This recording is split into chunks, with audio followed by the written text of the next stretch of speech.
मगर कुछ लोग ऐसा क्यों कहते हैं कि दिया जलाने के लिए पुरानी बाती का प्रयोग नहीं करना चाहिए, अशुभ होता है। मैं अपना अगला वीडियो इसी टॉपिक पे बनाता हूँ। डियर फ्रेंड्स, आज हम विश्लेषण करने वाले हैं एक प्राचीन मान्यता का। तो प्राचीन काल में भला क्या कुछ अशुभ हो जाता रहा होगा, और वर्तमान समय के अंधभक्तों के विचार तो और भी अजीबोगरीब होते हैं। या दिया में तेल भर के पिलाया था जो झूठा हो गया, और लोगों को डराया जाता है कि ऐसा करने से दोष पड़ता है, पाप पड़ता है। साइंस की ABCD तक तो इनको आती नहीं है। मैं तो यही कहूँगा कि ऐसे अंधविश्वास पर आधारित मान्यताओं को छोड़ दिया जाना चाहिए। बाकी आप क्या समझते हैं कमेंट करके ज़रूर बताइएगा। मिलते हैं नेक्स्ट वीडियो में, तब तक के लिए धन्यवाद। रुकिए एनालाइजर जी। HM सर, आप यहाँ कैसे? आप हमारे समय के एक मान्यता को गलत बता रहे हैं लाइजर जी, तो सही तरीके से समझाने के लिए तो हमें आना ही पड़ेगा। आप बताइए फिर कैसे आपके समय में बाती के दोबारा प्रयोग करने से लोगों को परेशानी उठानी पड़ती थी। आपका दिया तो बुझ गया लाइजर जी, तो इसमें कौन सी बड़ी बात है HM सर। आप जाइए और चूल्हे से ये दिया जला के लाइए। चिमटी का दबा करना है।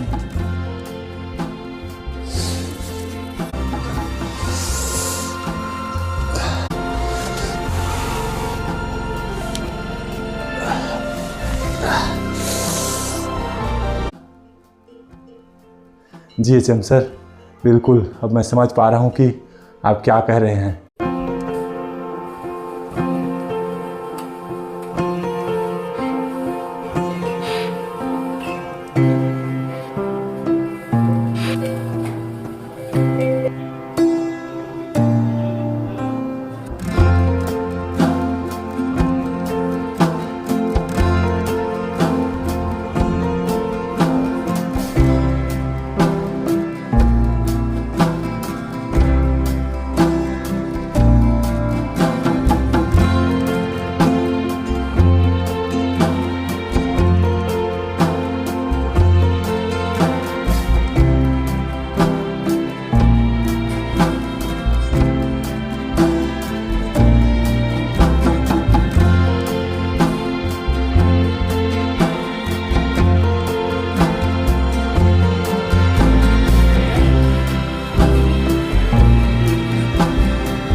शाम हो गया, क्या करूं? एक काम करता हूं, पहले दिया जला लेता हूं, उसके बाद थोड़ा सा व्यायाम, थोड़ा सा ध्यान कर लूँगा, और अगर कुछ अच्छा सा आइडिया आएगा तो YouTube के लिए वीडियो बना लूँगा। ये ठीक है, ऐसा ही करता हूँ।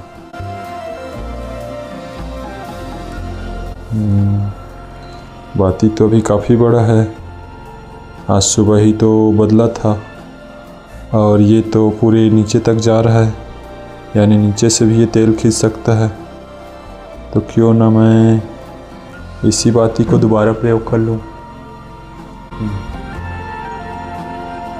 मगर कुछ लोग ऐसा क्यों कहते हैं कि दिया जलाने के लिए पुरानी बाती का प्रयोग नहीं करना चाहिए, अशुभ होता है। मैं तो पुरानी बाती से कई बार दिया जलाया हूँ, मेरे साथ तो कुछ अशुभ नहीं हुआ है। शायद ये पुराने समय के लोगों की अंधविश्वास रहा होगा, रूढ़िवादिता रहा होगा।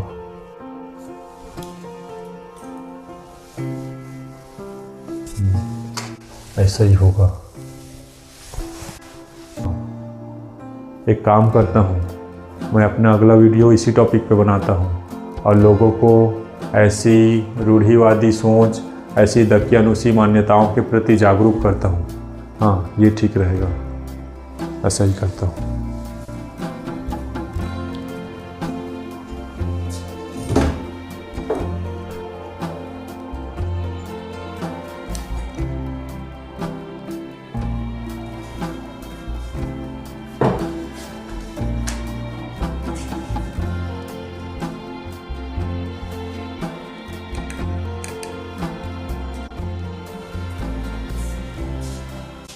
हेलो डियर फ्रेंड्स, आपके इस YouTube channel new logistic yarn of scientific remarks analyser में आपका स्वागत है। वेलकम डियर फ्रेंड्स, आज हम विश्लेषण करने वाले हैं एक प्राचीन मान्यता का, जिसके अनुसार कहा गया है कि हमें दिया जलाने के लिए पुरानी बाती का दोबारा प्रयोग नहीं करना चाहिए। तो चलिए जानते हैं आज की इस वीडियो में कि यह प्राचीन मान्यता कितना सही है, कितना मानने योग्य है, इसके पीछे के तर्क क्या रहे होंगे और यह रूढ़िवादिता या कहीं अंधविश्वास तो नहीं है, कहीं इसके पीछे कोई दकियानुसी सोच तो नहीं। क्या ऐसा करना साइंटिफिकली सही है? चलिए जानते हैं। डियर फ्रेंड्स, यदि मुझसे पूछेंगे तो मैं तो बस यही कहूँगा कि यह सोच, यह मान्यता जरा भी साइंटिफिक नहीं है। इसमें लॉजिकली सही होने वाली कोई बात दिखाई ही नहीं पड़ती है। यह एक प्राचीन दकियानुसी विचारधारा से ज़्यादा कुछ नहीं लगता, क्योंकि प्रायोगिक रूप से मैंने स्वयं ही कई बार दोबारा बाती को प्रयोग करके दिया जलाया है और आज तक मेरे साथ कोई अशुभ नहीं हुआ है। तो प्राचीन काल में भला क्या कुछ अशुभ हो जाता रहा होगा, समझ से परे है।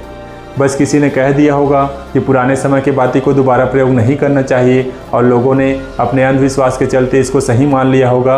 इसे पीढ़ी दर पीढ़ी अपनाते गए होंगे और लोगों ने इसे अपने रूढ़िवादिता के चलते, अपने अंधविश्वास के चलते धीरे धीरे सर्वमान्य मान्यता बना लिया होगा। क्योंकि पुराने समय के लोग इतने ज़्यादा पढ़े लिखे तो होते नहीं थे कि तर्क कर सके, साइंटिफिकली वैज्ञानिक दृष्टिकोण से सोच पाते। और वर्तमान समय के अंधभक्तों के विचार तो और भी अजीबोगरीब होते हैं। उनमें से शायद कोई कह देंगे कि बस ऐसे ही नहीं करते दोबारा प्रयोग। अरे भाई, कैसे ऐसे ही? हमें भी तो बताओ अपना व्हाट्सएप ज्ञान। और कुछ लोग ऐसे भी तर्क दे सकते हैं कि हमें भगवान की पूजा में, भगवान की आरती में आरूप बाती जलाना चाहिए। यही हमारी परंपरा है, यही हमारा रीति है। इसका क्या मतलब है? क्या दिया जलाने से बाती जूठा हो जाता है जो आपको नया आरूप बाती चाहिए? और आपने भगवान के लिए बाती से दिया जलाया था या दिया में तेल भर के पिलाया था जो जूठा हो गया? और न जाने ऐसे ही और कितने ही बेतुके, बिना तर्क के, बिना लॉजिक, बिना साइंटिफिक बातें आपको सुनने के लिए ज़रूर मिल जाएंगी। और न जाने ऐसे कितने और कारण बताए जाएंगे जिनका साइंस से, जिनका लॉजिक से दूर दूर तक कोई नाता नहीं होता। अपने रूढ़िवादिता को, अपने अंधविश्वास को जस्टिफाई करने के लिए कुछ भी लॉजिक देते हैं। और कुछ लोग डिप्लोमेटिक कारण बताते हैं, जैसे कहेंगे कि यदि बाती अधूरा है तो हमारा विश्वास भी अधूरा हो जाता है, यदि बाती खंडित है तो भगवान की पूजा भी खंडित हो जाता है। मतलब बाती और विश्वास का क्या कनेक्शन है? क्या बाती की लंबाई से पता चलता है कि किसका विश्वास पूरा है, किसका अधूरा है? यदि बाती से ही पता चलता है तो 2-4 मीटर का बाती ही लगा लेना मेरे भाई, पूजा पाठ को मार गोली। फिर पूजा पाठ करने की आवश्यकता ही नहीं रहेगी जब बाती से ही पता चल जाता है तो। और यदि इन सब से भी बात ना बने तो एक अंतिम ब्रह्मास्त्र भी प्रयोग किया जाता है और लोगों को डराया जाता है कि ऐसा करने से दोष पड़ता है, पाप पड़ता है, भगवान नाराज हो जाते हैं। तो मेरे भैया, कोई मुझे बताओ तो सही कि भगवान क्या हमारे दुश्मन हैं जो हमारी छोटी छोटी गलतियों के लिए हमें दोष चढ़ाते रहेंगे, पाप चढ़ाते रहेंगे, हमसे नाराज होते रहेंगे? क्या आपको लगता है कि भगवान भी आम मनुष्यों की तरह ही संकीर्ण विचारधारा की छोटी सोच वाले होते होंगे, जो वे हमारी नीयत को न देखकर हमारी छोटी छोटी गलतियों को, हमारी कमियों को, हमारी त्रुटियों को देखते रहेंगे? या सीधा सीधा कहें कि वे हमारे मनोभाव को न देखकर केवल क्रियाकलाप को ही देखते होंगे? साइंस की ABCD तक तो इनको आती नहीं है और 2-4 श्लोक रट के इतने ज्ञानी बनते हैं कि न्यूटन, आइंस्टीन, रामानुजन तक को झुठला देंगे। ऐसे लोगों के तो मुंह लगना ही व्यर्थ है, क्योंकि वे अपने किस्से कहानियों से, अपने मनगढ़ंत बातों से साइंस का, प्रकृति के नियमों का धज्जियाँ उड़ा के रख देते हैं। तो डियर फ्रेंड्स, मैं तो यही कहूँगा कि ऐसे अंधविश्वास पर आधारित मान्यताओं को छोड़ दिया जाना चाहिए, ऐसे रूढ़िवादी मान्यताओं को तोड़ दिया जाना चाहिए। और बाती का दोबारा प्रयोग करते हुए सदुपयोग करने में कोई बुराई नहीं है। यदि हम बाती का दोबारा प्रयोग कर पाते हैं तो यह एक मितव्ययिता है, एक सदाचार है, एक सही काम है। बाकी आप क्या सोचते हैं कमेंट करके ज़रूर बताइएगा। और यदि यह वीडियो आपको अच्छी लगी हो तो लाइक ज़रूर कीजिएगा और अपने दोस्तों के साथ शेयर कीजिएगा। और ऐसे ही वीडियो पाने के लिए हमारे चैनल को सब्सक्राइब अवश्य कीजिएगा। मिलते हैं नेक्स्ट वीडियो में, तब तक के लिए धन्यवाद। रुकिए एनालाइजर जी। HM सर, आप यहाँ कैसे? आप हमारे समय के एक मान्यता को गलत बता रहे हैं एनालाइजर जी, तो सही तरीके से समझाने के लिए तो हमें आना ही पड़ेगा। अब इसमें क्या सही गलत है HM सर? साफ साफ दिखाई दे रहा है कि बाती का दिया जलाने के लिए दोबारा प्रयोग न करना एक अंधविश्वास पर आधारित मान्यता है, एक रूढ़िवादी सोच है। इसमें भला क्या कुछ सही तरीके से समझने और समझाने वाली बात है? आपके तर्क, आपके लॉजिक वर्तमान समय के हिसाब से सही हैं लाइजर जी, परंतु आप हमारे समय की बात कर रहे हैं तो बैकग्राउंड की परिस्थितियां भी तो हमारे समय के अनुरूप होना चाहिए ना। वही तेल, वही दिया और वैसा ही बाती है एचएम सर। फिर केवल समय बदल जाने से ही आपके समय में सही और हमारे समय में गलत भला कैसे हो गया? केवल बाती को दोबारा जलाने ने मात्र से किसी के साथ बुरा कैसे हो सकता है, अशुभ कैसे हो सकता है? और यदि ऐसा कुछ हो भी जाए तो यह कैसे साबित होगा कि वह बाती के दोबारा प्रयोग करने से ही हुआ है? हमारे समय में अशुभ का मतलब केवल किसी के साथ बुरा हो जाना ही मात्र नहीं होता था एनालाइजर जी, बल्कि किसी काम में परेशानी उत्पन्न होना या व्यवधान उत्पन्न हो जाने को भी अशुभ बोला जाता था। हाँ, तो यह भी ठीक है। आप बताइए फिर कैसे आपके समय में बाती के दोबारा प्रयोग करने से लोगों को परेशानी उठानी पड़ती थी? क्या समस्याएं उत्पन्न होती थी इससे? हाथ कंगन को आरसी क्या और पढ़े लिखे को फारसी क्या? मैं यह सब जानता हूँ एचएम सर, कृपया आप बात को घुमाइए मत और यह बताइए कि आप इस मान्यता के संदर्भ में क्या सफाई देना चाहते हैं। आप खुद करके देख लीजिए एनालाइजर जी। मैं तो ऐसा कई बार कर चुका हूँ एचएम सर। फिर भी एक बार और सही, एक बार मेरी उपस्थिति में कर लीजिए। शायद इस बार आपको कोई परेशानी उठानी पड़े या शायद इस बार आपके काम में कोई व्यवधान उत्पन्न हो। ठीक है, ये देखिए, ये पुरानी जली हुई बाती है और इससे मैंने आज ही दिया जलाया हुआ है। मुझे तो इससे कोई परेशानी नहीं हुई। हमारे समय में जलते हुए दिया को भगवान के समीप रखने से पहले पूरे घर के सभी कमरों में आरती करते हुए घुमाया जाता था एनालाइजर जी। तो ठीक है, हम भी कर देते हैं। रुकिए एनालाइजर जी, इससे पहले कि आप इस दिए से आरती घुमाएं, कृपया एक छोटा सा काम और कर दीजिए। कृपया आप ये ट्यूबलाइट बंद कर दीजिए, क्योंकि हमारे समय में बिजली का ट्यूबलाइट आदि का आविष्कार नहीं हुआ था। अच्छा ठीक है, ये भी कर देते हैं।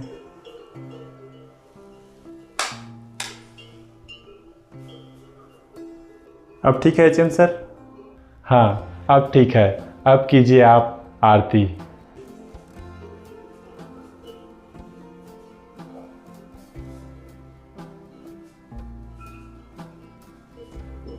आपका दिया तो बुझ गया एनालाइजर जी। तो इसमें कौन सी बड़ी बात है एचएम सर, मैं अभी जला देता हूँ।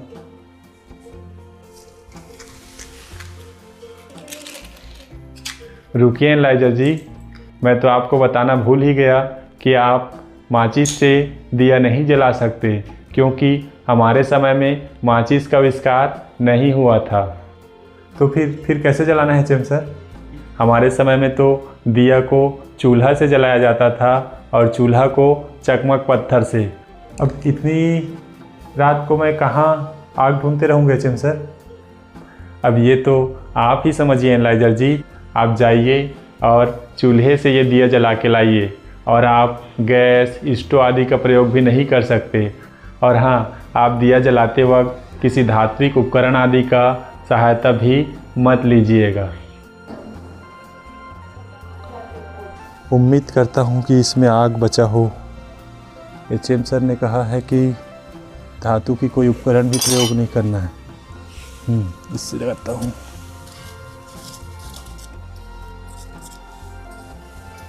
थोड़ा सा आग बचा है तो लग रहा है। इसको डाल के देखता हूँ, शायद जल जाए तो।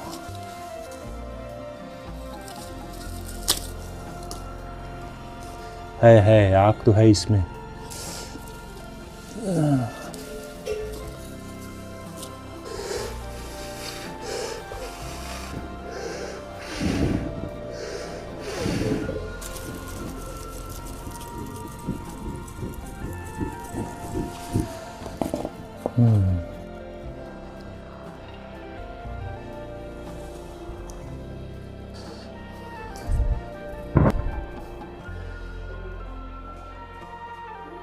आप आ गए एनालाइजर जी? जी एचएम सर। कृपया लाइट चालू कर लीजिए। जी ठीक है एचएम सर।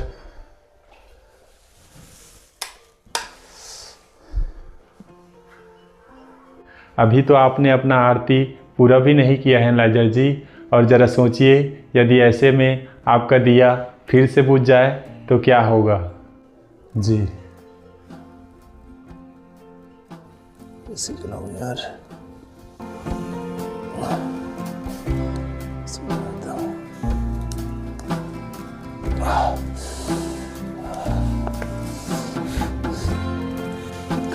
इसको जलाता हूँ। चल नहीं रहा।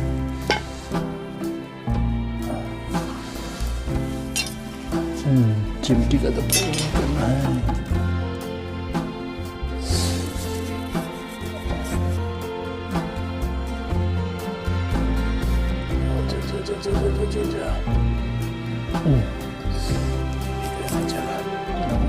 कैसे भी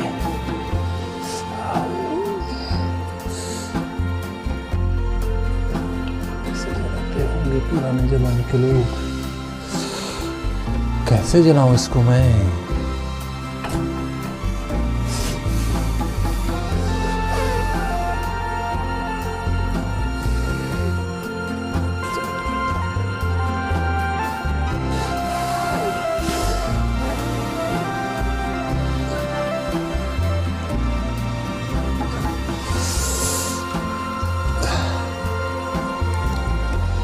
कैसे जलाते रहे होंगे पुराने समय के लोग।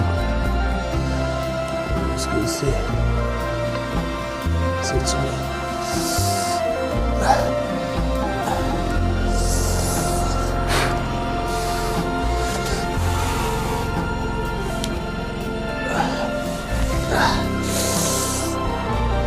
मम्मी,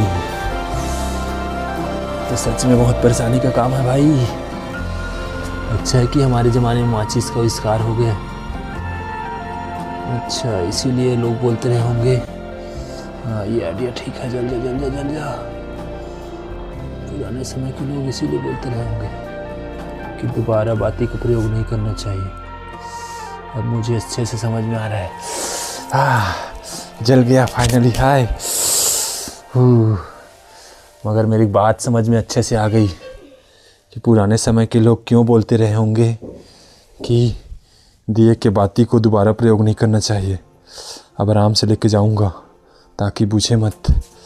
अच्छा, तो ये छोटा बाती होने से हिलता है, शायद इसीलिए ये बुझ जाता है। और बुझने पर इतने परेशानी उठाना पड़ता था क्योंकि उनके ज़माने में माचिस नहीं था। जी एचएम सर, बिल्कुल अब मैं समझ पा रहा हूँ कि आप क्या कह रहे हैं। और आपके समय में दिया जलाने के लिए बाती का दोबारा प्रयोग करना क्यों अशुभ माना जाता था, क्योंकि निश्चित रूप से इससे बहुत ज़्यादा परेशानी का सामना करना पड़ता रहा होगा। और वो तो अच्छा है कि हमारे समय में माचिस का आविष्कार हो गया है, वरना आज भी आप लोगों के समय की मान्यता उतनी ही सार्थक, उतनी ही यथार्थ होती। निश्चित रूप से आप लोग उस समय के लोग बहुत समझदार और बहुत ही महान रहे होंगे जो उन्होंने ऐसी अद्भुत मान्यता बनाई है। सच में अद्भुत, अकल्पनीय। आपसे एक छोटा सा रिक्वेस्ट है एनालाइजर जी कि अब से जब भी आप हमारे प्राचीन भारतीय संस्कृति और सभ्यता के रीति रिवाजों, परंपराओं, मान्यताओं, किस्सों, कहानियों, त्योहारों आदि के बारे में विश्लेषण करें, उनका एनालिसिस करें, तो उन्हें सही या गलत ठहराने से पहले कृपया उन्हें हमारे प्राचीन परिस्थितियों के अनुरूप जानने का, समझने का प्रयास करें कि वे शुरू कैसे हुए होंगे, कौन सी परिस्थितियां रही होंगी, कौन सी समस्याएं रही होंगी जिनके समाधान के लिए उन चीज़ों की शुरुआत हुई होगी, उनका कैसे विकास हुआ होगा और चीज़ें कैसे बदलते हुए आप तक पहुंची हुई होंगी।